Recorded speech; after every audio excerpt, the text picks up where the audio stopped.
Bonjour et bienvenue dans ce nouvel épisode de mon podcast. Et aujourd'hui, c'est un épisode un petit peu spécial. Je parle beaucoup sur ce podcast de mindset, d'état d'esprit, de motivation et puis de self-care en général.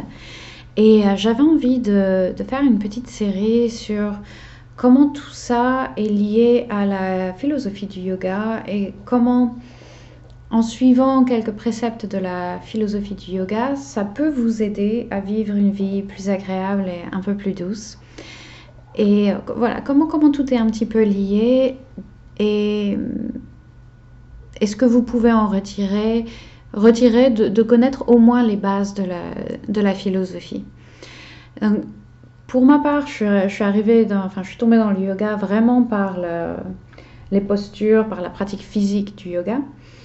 Et c'est seulement au bout de quelques séances, de quelques classes que je me suis rendu compte, grâce à mes super professeurs, que ça allait un petit peu plus loin justement que simplement s'étirer et puis bouger dans tous les sens.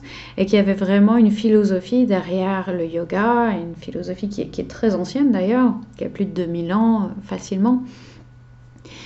Et j'étais curieuse, donc je me suis un peu penchée sur la question et je me suis dit que ce serait sympa de partager ça avec vous pour que vous voyez justement comment tout est lié. Donc je vais commencer avec vraiment des bases et je vais essayer de rendre ça aussi compréhensible, clair et applicable à notre vie moderne, parce que ça peut être parfois assez obscur quand on commence à se plonger dans les textes de la philosophie, comme vous pouvez l'imaginer. Si vous avez fait de la philosophie au lycée et après, et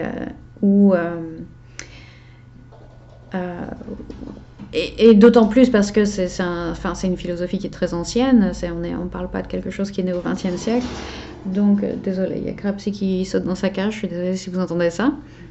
Donc, je vais commencer par vous parler des Yoga Sutras de Patanjali, qui est donc un des textes fondateurs de la philosophie du yoga, et qui ont été écrits donc il y a bien 2000 ans. Alors, attendez un instant, je retrouve mon petit texte, voilà.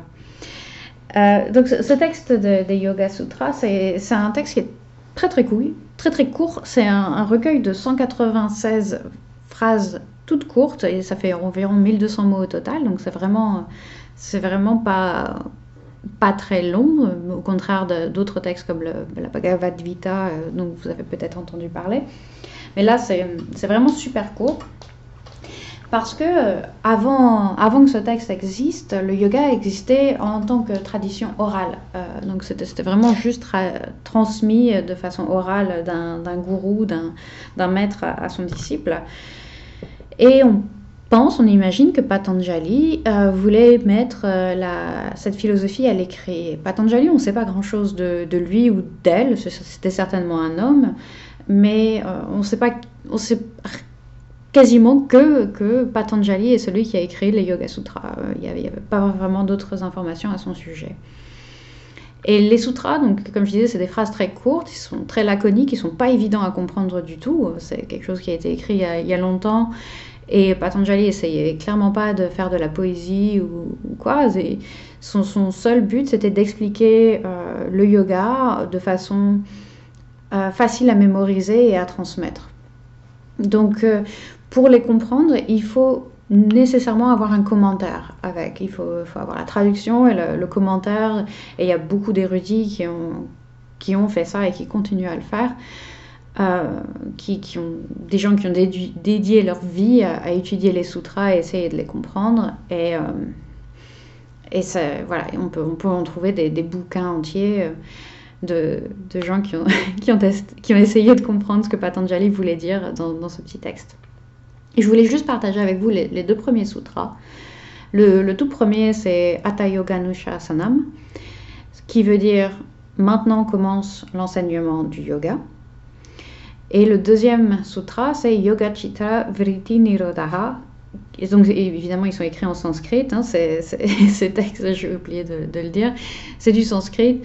Le sanskrit, c'est une langue qui n'existe plus. C'est la langue des textes sacrés indiens, en gros. Et donc le deuxième sutra veut dire le yoga est l'apaisement des perturbations de l'esprit. Et ça résume vraiment tout ce qui est au cœur du yoga, c'est-à-dire que le yoga, c'est pas de réussir à faire des postures absurdes, à se tordre dans tous les sens et tout ça. C'est vraiment juste l'apaisement des vrittis, ces pensées qui nous empêchent d'accéder à la sérénité finalement, les pensées qui sont intrusives, nos croyances, nos convictions parfois qui sont erronées et toutes ces pensées qui nous polluent l'esprit nous empêchent d'atteindre l'illumination, d'atteindre la sérénité, la plénitude, tout ça. Et finalement, c'est là qu'on voit que le yoga est une philosophie, c'est-à-dire comme beaucoup de philosophies, peut-être quasiment toutes, ça part à la base de ce constat que c'est dur d'être un humain, que c'est dur d'être un humain. On souffre beaucoup quand on est un humain. Et la philosophie naît de cette volonté de se dire, bon, ok, maintenant qu'on sait ça, comment on fait? Qu'est-ce qu'on peut faire pour réduire la souffrance? Il y a cette prise de conscience à la base. Et les yogis ont créé, enfin les yogis à l'époque c'était pas encore des yogis, mais les Indiens de l'époque en tout cas ont créé le yoga pour essayer de résoudre la cause de notre souffrance. Et pour faire simple, les yogis comprennent que la cause de notre souffrance, c'est l'ignorance de notre nature véritable. Et ça s'appelle avidya, l'ignorance.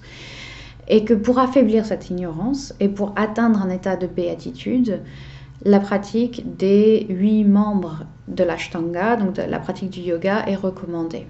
Alors les 8 membres qu'on peut visualiser comme des branches d'un arbre sont donc exprimés, enfin 8 membres ça veut dire Ashtanga, enfin Ashtanga ça veut dire 8 membres. Ces 8 membres sont des techniques en fait, des techniques pour atteindre cet état de plénitude, ou pour atteindre en tout cas, pour vaincre la souffrance dans laquelle on baigne en tant qu'humain. Et un des aspects ce qui me fait me dire également que c'est une philosophie et peut-être pas une religion, c'est qu'il n'y a pas de dogmatisme. C'est-à-dire que tout le monde s'en fiche que vous suiviez la voie du yoga ou pas. On vous dit simplement, écoute, on a compris comment se débarrasser de la souffrance et si ça t'intéresse, tu devrais certainement faire ça et ça, tu devrais suivre les 8 membres, tu devrais utiliser ces techniques. Si tu le fais pas, il va rien t'arriver de particulier, tu vas pas aller en enfer, tu vas pas, voilà, tu vas juste continuer à galérer et tant pis pour toi, quoi. Voilà. Mais il n'y a vraiment pas de dogmatisme derrière et c'est ça qui me plaît aussi, sans doute, dans la philosophie du yoga. Donc, quels sont ces 8 membres, vous allez me dire? Quelles sont ces 8 techniques? Je vais les lister et ensuite on va les expliquer un petit peu. Le premier, c'est les yamas, qui sont des règles morales, c'est-à-dire qui régissent un peu la façon dont vous interagissez avec les autres, vos relations avec les autres. Les deuxièmes sont les niyamas, qui sont les observances et qui sont plus votre attitude dans votre relation avec vous-même. Le troisième, c'est asana, les postures. Donc ça, vous les connaissez, ce sont les postures physiques du yoga. Le quatrième, c'est pranayama, que vous connaissez aussi peut-être, c'est les techniques de respiration. La cinquième, c'est pratyahara, qui est le contrôle des sens, c'est-à-dire la faculté de pouvoir se couper de la vue, de l'ouïe, de pouvoir se concentrer sur soi-même, sur ce qui se passe à l'intérieur, voilà, c'est ce qui amène à la pratique de la méditation ultérieurement, spoiler alert. Donc le sixième, c'est justement cette concentration, la faculté à pouvoir se concentrer sur une chose en particulier. Je dis le nom, c'était dharana. Le septième membre, c'est dhyana, qui est donc la méditation, la pratique de la méditation en tant que telle.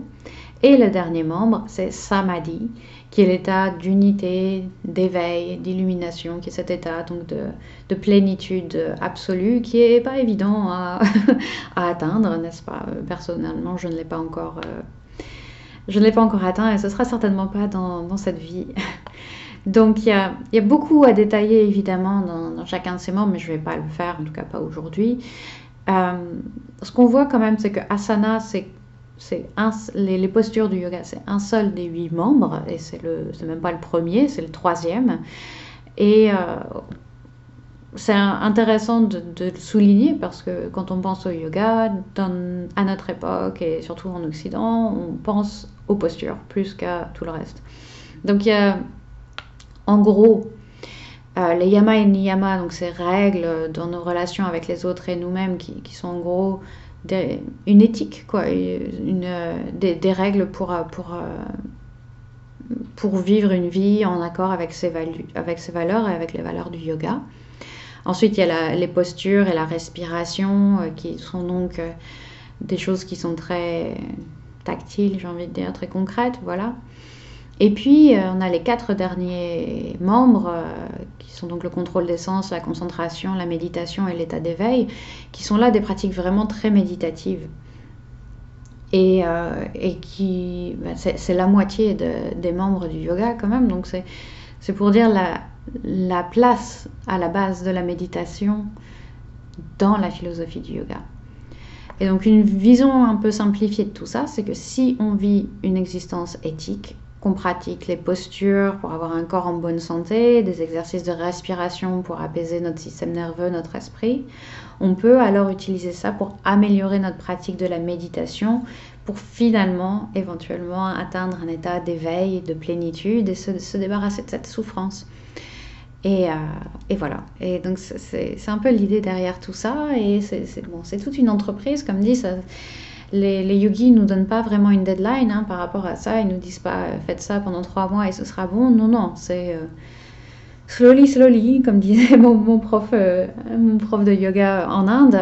Voilà, il faut être patient, il faut juste pratiquer. Et puis éventuellement, on peut s'en rapprocher en tout cas. Et ça peut prendre plusieurs vies et c'est pas grave. c'est quand même une ambition noble en tout cas. Donc voilà, j'espère que j'ai été assez claire et dans les prochaines semaines, je vais détailler un petit peu plus les yamas et les niyamas, donc ces règles d'éthique, ces genres de guidelines, de choses à observer dans la vie quotidienne pour vivre une vie plus en accord avec les valeurs du yoga. Et je trouve que c'est des points très intéressants et qu'on peut vraiment connecter et lier à notre vie de tous les jours. Et je pense que vous trouverez ça intéressant.